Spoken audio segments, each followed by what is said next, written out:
Now, let's go to verse 17. Para masabdan nato ang verse 18, balik ko nato para ato masahon ang verse 17. Mauni itawag din o duha ka mga butang nga atong pagatunan karon na ini nga verses. Atong butang sa taon na una, ang verse 17 mao kini siya a word of warning. And verse 18 is a word of encouragement. As you wait for the Lord's return, for Christ's return, mauni ang katapusan ng pamimbilin ni Pedro sa mga Kristohanon. Verse 17 niya, apan mga hinigugma, dugay na ninyo kining nasayran. Busa, pagbantay kamo, ang dili kamo madala sa sayop ng mga pagtulunan ni ining mga tao nga walay mga baruganan.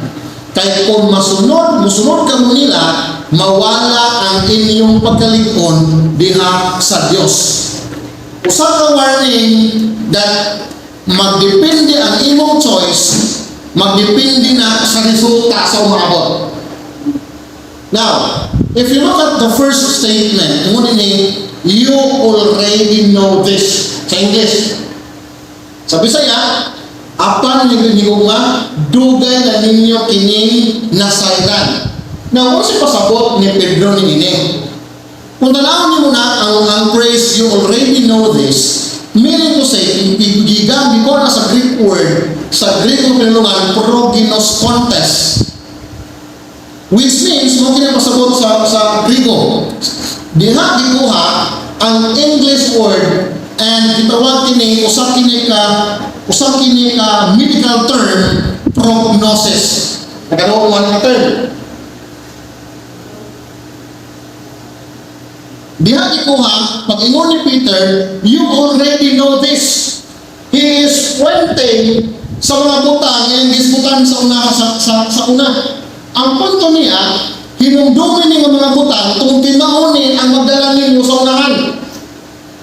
The word prognosis, the word prognosis, di ko na sa English word na prognosis, which means the outcome, sa medical term, kung ito the outcome of the disease.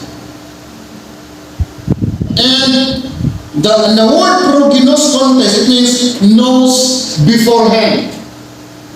Now, gusto na ko na ipasabot ninyo. Ako na i-explain sa simpleng pamaagi. Just like sa usa ka doctor.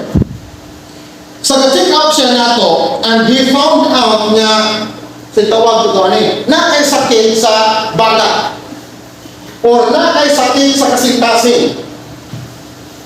O sa panahon nga, na ay sakit sa kasintasin, na ay sakit sa baga, o kanang gitawag nato, kanang high blood ka, high blood ka. Found out sa imong check-up, high blood na ka. Na gitawag sa medical term, prognosis. Meaning, knows beforehand. Ang doktor, mahunin moon, aron malikay ka ni ining sakita sa umaabot, himuaning mga butanga. Nakuha niyo punto? Gitagaan kaniya og warning tungod kay mauni ang muabot nimo sa unahan kung dili nimo ni siya himuon. Nasabtan ko? Meaning ang doktor naghimo sa og warning nimo kay ang imong umaabot magdepende sa imong gipili sa isa guideline sa doktor. For example, may mga doktor ayaw nagkaon ni ini. Kaya kung mukhaon ka ni ini, kabalo na ka kung saan resulta. Muning word na knows beforehand the outcome of the disease. Muning word na prognosis. It depends upon your choice. Ang punto ni Pablo, ano niya ito yung mga kabalo na mo sa umaabot. Diba? Kung masaw na ito, pabalik kanina. Ito na mali ko na. Ingon niya, dugay na ninyo kining nasayran. Kung sa sumpay niya, nagsumpay sa warning. Busa, kaya nasayran naman ninyo kining mga kamatuoran, Busa, ano siya, pagbantay ka mo, aron dili ka mo madala sa sayop ng mga pagtulunan. Niining mga tawhana, kay wala nga walay mga baruganan. Look at this phrase, next phrase. Kaya kung musunod ka mo kanila, mawala ang inyong pagkalig-on diha sa Diyos. Nakita niyo ang sabda ninyo? Your choice, ang imo, and the result sa imong pagpangalagad, magdepende na sa imong gipili karon. So, ingon si Peter, nakabalo na mo anang daan. Pusa, ingon siya, pagbantay kamo. Unang word diha, nga you already know,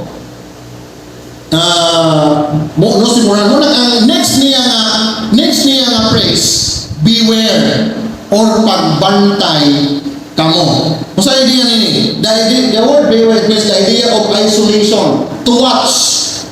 That is, be on guard. Magbilantayon ka. Kaya naman, dadaan lang yun ng mga mini karon ng mga pagtulunan.